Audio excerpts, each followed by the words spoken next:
So what I'm going to do is I'm going to come in here and I'm going to say I'm going to create a rule set. We're going to call this rule set demo.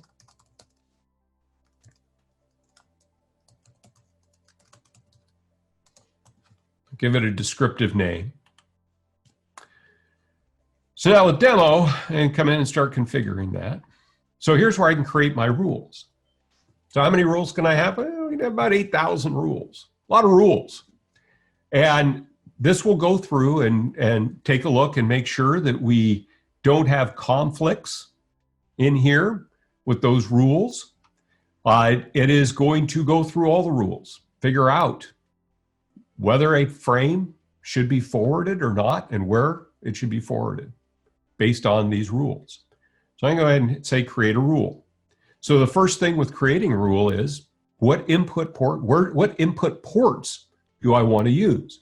And that's the thing, is I can pull the data from multiple locations. So if you've attended some of the webcasts that I've done before, you'll know that one of them that I've done is on determining the latency of devices like firewalls and routers. So in order to determine the latency of the firewall and the router, we need to pull the data from each side of that device.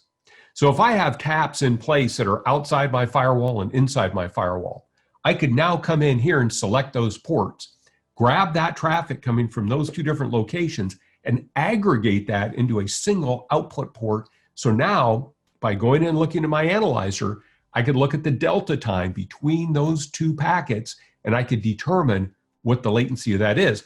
For example, I was out at a school district a number of years ago, and with all of the online testing that's been taking place over the years, what we found is that these school districts can have bandwidth coming into the school that most days works just fine. But then one day, everybody needs to take the same standardized test. So you have thousands, potentially, of students all logging in at the same time. Now, while this may not use up all the bandwidth, in their case, it used up all the NAT connections. So being able to monitor on both sides of something like our NAT server allows us to see things like connections coming in, but not coming out the other side. That we filled up our NAT tables, we can't establish any more connections. Without the ability to monitor on both sides, how do we know things like that are happening? So in this case, I'm going to take port 11, right, or 12 right here. This is going to be my input. That's my booster. I come over here and I'm going to send that out port 11. So now I could come in and I'm going to take that traffic and send that out. Now, if all I did was set up this one rule right here, it would take everything coming in 12 and send it right out 11. That's more than what I'm looking for. I just want to see my SIP traffic. So this is where I come over to my filters. Now, if I knew what MAC addresses I was interested in, I could put in those MAC addresses. And this is another very important component when we're taking a look at packet brokers. And that is that they understand protocols. Because the more protocols that a packet broker understands, the easier it is to go in and create these rules, because we're able to come in here and I can now say, well, I know that my SIP traffic, my RTP traffic is using IPv4. So I could come in here and I could put in the source IP address. So I'm going to say 66.241.99.27. Now, we could put a subnet mask on there. If all of my servers were in the same Class C address space, Class B address space, or whatever combination of bits I want to put in there, I could come in and put in a valid mask, and I could be able to monitor a number of devices all at the same time. This is really useful for things like if I want to go in and take a look at all the traffic going to a specific site. So I'm going to come in here, and now if I did this, what I would do is I'd get the traffic on both sides of my router because I'm capturing on both sides of the router. I just want to get the traffic on the outside. So I'm going to say 50.194.62.33. That's my outside IP address. Now I can come in here, I can say UDP, because this is UDP traffic I'm looking for, whether it's the RTP traffic or whether it's the SIP traffic. Now, if all I was interested in is my SIP control traffic, I could come in and put in port 5060 as my ports. But in this case, what I'm going to do is I'm going to come in, I'm going to say, well, that gives me what I'm looking for. Now, we could come in and apply VLAN or look for certain VLAN tags out here. Now, the booster supports 802.1 AD, and this is Q and Q. So what the booster can do is it can add VLAN tags based on which of the 8 ports that traffic's received on. So we'll go in and we will come in and take a look at that. Also, we can move into advanced, and I could do things like under advanced actions, I could say target action, accept or drop. So what this allows me to do is with my accept or drop, I can come in, I could say, you know what, drop all that traffic.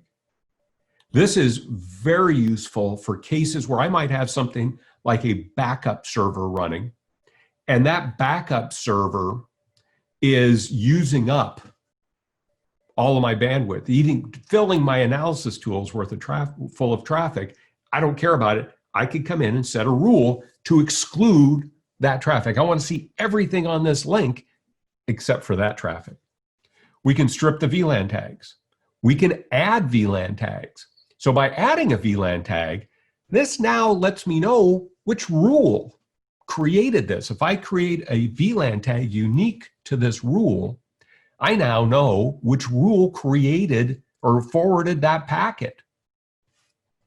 We can strip MPLS, we can do packet slicing. Here we're talking about VOIP. People can get really sensitive about VOIP traffic. And it turns out to do things like get the MOS score, I don't need the payload. I need the RTP header. That's going to give me sequence numbers. I can see delta time, jitter between those. So I could strip off the voice portion of the packet so the audio couldn't be replayed, but I could still use voice analyzers to determine what my MOS score was. Okay.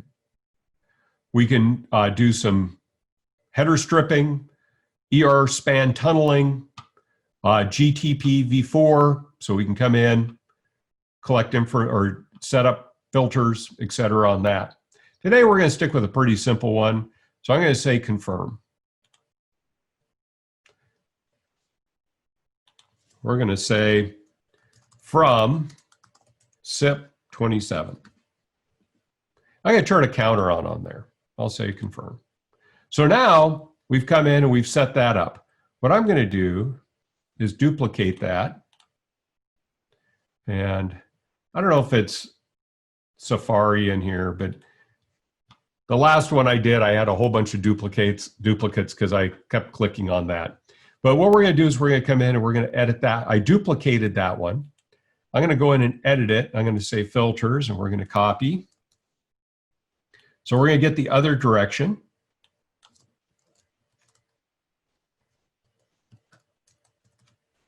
Okay. So I'll say, come in here and we're going to say to SIP 27. I'll say confirm. Okay.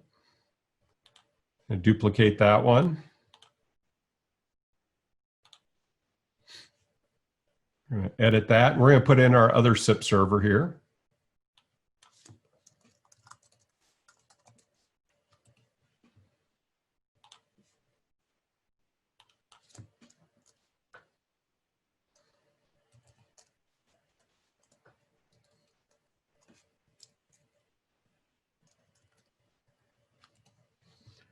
Okay.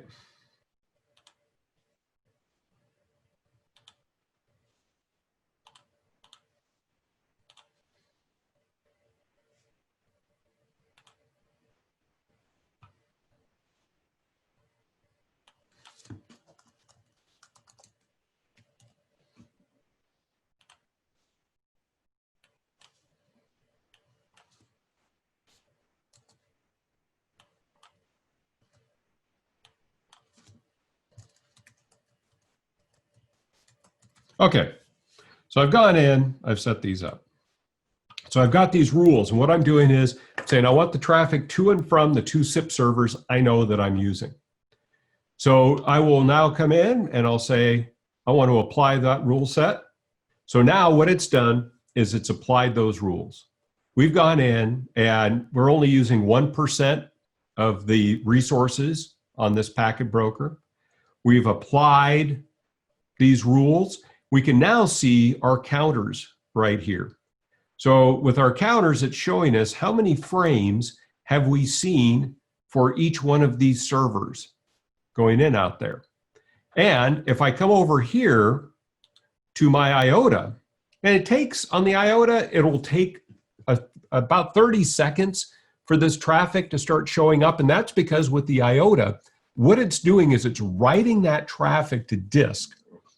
Then it's going back and analyzing that. So we do see a slight delay, but right there, there's our frame, and we see there's that traffic. So I've got my voice over IP phone right here. So I'm going to grab my phone.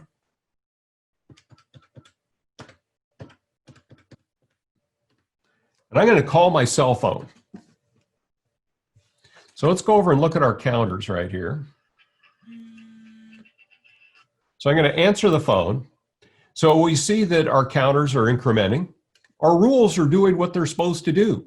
So now we're getting that SIP traffic that's going between my phone, my desk phone here, and my cell phone over there.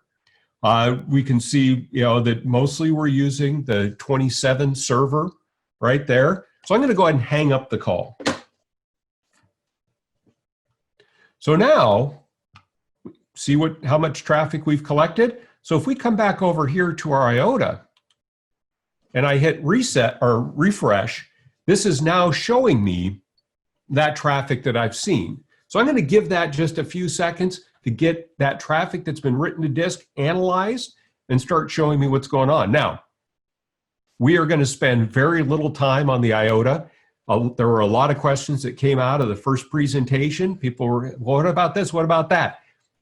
We'll be doing more presentations on that. But in this case, we now have that traffic, and there are some real, I got to show you, there are some cool things in here. We can come in and we can start taking a look at, our different servers, our hosts, what's happening in here. In fact, it'll even start putting this in here as far as, where these various devices are. So we could get an idea of where are our servers, our SIP servers. So for the SIP provider I'm using, roughly where are those servers located? So we see that we've got one just outside of Denver right here. We could come out, we could say, for the clients, where are the clients located? Starts giving us a picture of what's going on. I'm going to come back here to my home screen, take a look at my data. So now I'm going to say, show me the last 5 minutes. So now, once I've drilled in, I'm only looking at my SIP traffic. I'm not inundating myself with traffic I don't care about. So at this point, I could come in and say, you know what? I want to take a look at that traffic I've collected. So I could come in here and say, download PCAP.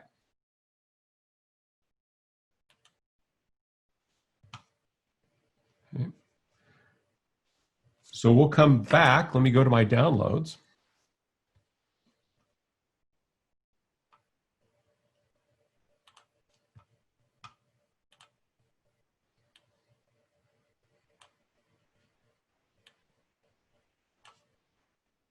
I'm going to double click on that capture file. Let's drag that over there. There we go. So what I've done, just to kind of recap this workflow, I decided what it is I wanted to monitor. I then built a rule that selected that traffic that I wanted to monitor. I came in, I implemented the rule, and I set it off to my analyzer to validate that that rule is doing what I expect. So now we can start seeing, well, there's our SIP traffic. Here we have our RTP traffic. I can come into Wireshark. I could say, show me what VoIP calls took place. So there's my VoIP call. I could say, you know what, show me the flow on that. It's going to show me my flow of traffic. Oh, that's cool. But really what I want to do is I want to be able to hear that traffic. So now I could come in and say, play it. Let's go over and look at our counters right here. So now I've captured that traffic. So we see that our counters are implemented. Okay, so we hear all kinds of echo and stuff. So now we're getting that traffic. So I'll stop that. But we have now captured that traffic. We can start analyzing it. We can start taking a look at what our jitter looks like, our frame loss, etc. So I've grabbed out just that traffic that I'm most interested in.